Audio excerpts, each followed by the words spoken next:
How one mom turned a hobby into a thriving business. Her journey: the scissors were dull, the fabric wrinkled, and the kitchen table covered in thread she'd have to clean up before dinner. Another project half finished, another idea shelved. She looked at the mess and felt that familiar weight pressing down, the one that whispered she was foolish for even trying. Can something beautiful really come from this chaos? She wasn't dreaming of empire or fame, just a way to feel like herself again. The kind of freedom that doesn't scream, but hums quietly beneath the noise of everyday life. For years, she'd sewn small things: blankets for the kids, little pouches for friends, gifts wrapped in love but never quite seen as more. It was just a hobby, people said. Something to pass the time between laundry loads and grocery runs. But the idea didn't come from a business book. It came from the mess on her kitchen table. One evening, after tucking the kids into bed, she posted a photo of a handmade tote bag on a local parenting group. Nothing fancy, no perfect lighting or professional setup. Just an honest snapshot with a simple caption: "Made this today. Would anyone want one?" By morning, there were 11 messages. She stared at her phone, heart racing. 11 people she didn't know, asking if she could make one for them, offering to pay. It felt surreal, like discovering a door in her own home she'd walked past 1,000 times. What would you have done in her place? Part of her wanted to say yes immediately, but another part, the louder part, whispered all the reasons it wouldn't work. She wasn't a real business owner. She didn't have fancy equipment or a degree in design. She was just someone who liked making things with her hands. Maybe success just wasn't meant for someone like her, but she couldn't ignore those 11 messages. So she did something small. She said yes to 3 of them, just 3. Enough to test the waters without drowning in expectation. The first order took her twice as long as she'd planned. She second-guessed every stitch, every choice of fabric. When she finally handed it over, her hands trembled slightly. The woman smiled, held it up to the light, and said something that changed everything. "This feels like it was made with care." You can tell. She smiled not because it was easy, but because it was finally hers.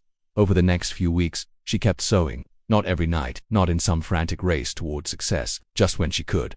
Between school drop-offs and dinner prep. In the quiet pockets of time she used to spend scrolling through her phone, wondering where the years had gone. Word spread slowly, the way real things do. A friend of a friend, a neighbor who saw her work at a birthday party, a teacher who asked if she could make something for the school fundraiser. Then came the doubt, the kind that whispers louder than failure. One night, after finishing an order that had taken longer than expected, she sat at the table and cried. Not from sadness exactly, from exhaustion, from the weight of balancing everything. From the guilt that crept in when she chose her work over playtime, even for just an hour. Part of her still felt guilty for wanting more, as if ambition had to disappear when motherhood began. Her partner found her there, thread still tangled in her fingers. They didn't say much, just sat together in the quiet. And then, gently, they asked a question that unlocked something. What if you didn't have to choose between being a mom and being you? She'll let that settle, let it breathe. Sometimes growth doesn't look like progress, it looks like staying. She didn't quit, she adjusted. She set boundaries she'd been too afraid to set before. She learned to say no to projects that drained her and yes to the ones that felt aligned. She stopped apologizing for taking up space in her own life, and she got curious. Really curious. She started researching, not in some overwhelming or consuming way, but in small bites. She watched videos while folding laundry. She read articles during her daughter's soccer practice. She joined online groups where other moms were building small businesses from their kitchens, their garages, their dining rooms. According to recent studies, small home-based businesses led by women are growing 40% faster than other segments, proof that clarity often beats capital. She wasn't alone. That realization hit harder than she expected. She learned about pricing, how to charge what her work was actually worth, not what guilt told her to charge. She learned about batch creating, so she wasn't reinventing the wheel with every order. She learned that systems didn't have to be complicated, they just had to exist. But the real breakthrough came from something simpler. She stopped waiting for permission. Permission to call herself a business owner. Permission to take herself seriously. Permission to invest in tools that made her work easier, even if they cost money she once would have called frivolous. She almost gave up until one message changed everything. It was from a woman she'd never met. Someone who'd bought a bag months earlier and was reaching out again, not to order, but to share. She'd carried that bag to a job interview. She'd gotten the position. And in her thank you note, she said the bag had made her feel confident, like she was holding a piece of someone else's care and courage. That's when she understood she wasn't just making products. She was making something people could feel. Her workspace was still her kitchen counter, but it no longer felt like chaos. It felt like possibility. She started refining her craft, not chasing perfection, but honoring the process. She experimented with new fabrics, new designs. She let herself play again, the way she had when she first fell in love with sewing as a teenager. And she started documenting, not for clout or followers, but for memory. Little notes about what worked, what didn't, what made her laugh, what made her want to throw the sewing machine out the window. Those notes became her guide, her personal roadmap. She also realized she needed better tools. The old scissors weren't cutting it, literally. Her machine kept jamming. Her workspace was cluttered and inefficient. She was spending more time wrestling with equipment than actually creating. What helped me the most wasn't just upgrading my tools, it was realizing that I didn't need permission to start small. I tested a few things before finding what truly worked, and honestly, it changed everything. A proper cutting mat, a reliable machine, a simple online course that taught me the business basics I'd been guessing at for months. This isn't a promotion, just something that made my path a little lighter. I'll leave the link below if you want to explore it. But tools were only part of the equation. The real shift happened internally.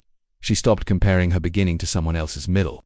She stopped scrolling through perfectly curated feeds and feeling like she was failing.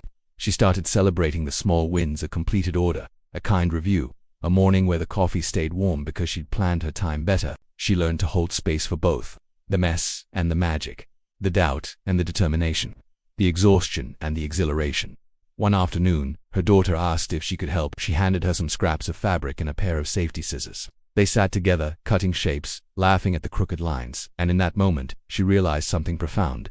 She wasn't taking time away from her kids. She was showing them what it looked like to build something from nothing, to honor creativity, to believe in yourself even when the world says you're just a hobbyist. What would you want your children to learn from watching you? The business grew, not overnight, not in some viral explosion of success, but steadily, quietly, the way real things do. She started getting requests from outside her town. She opened a small online shop. She learned about shipping and packaging and customer service. She made mistakes, sent the wrong item once, miscalculated costs, overcommitted during the holidays. But she didn't quit, because this wasn't just about money anymore. It was about reclaiming a part of herself she thought she'd lost. It was about proving to herself, more than anyone, that motherhood doesn't erase identity. It expands it. Her workspace was still her kitchen counter, but it no longer felt like chaos. It felt like possibility. She started mentoring other moms, quietly, informally, sharing what she'd learned, encouraging them to start before they felt ready, reminding them that perfection was a cage, not a goal. And then one day something shifted. She poured her morning coffee and realized she wasn't rushing. She wasn't stealing time or apologizing for wanting more. She was building, and it was hers. When she poured her coffee the next morning, it was still hot, because this time she wasn't rushing, she was building. This is educational and inspirational content, not financial advice. Every journey is different, every timeline unique, but the thread that connects them all is simple. You don't need permission to start. You don't need perfection to begin. You just need the courage to say yes to the quiet pull inside you, the one that whispers, even in the chaos, that you're capable of more. Tell us what part of her story resonated with you most, and where you're watching from. Your journey might just inspire the next one. Tell us which country or city you're watching from. See you in the next video.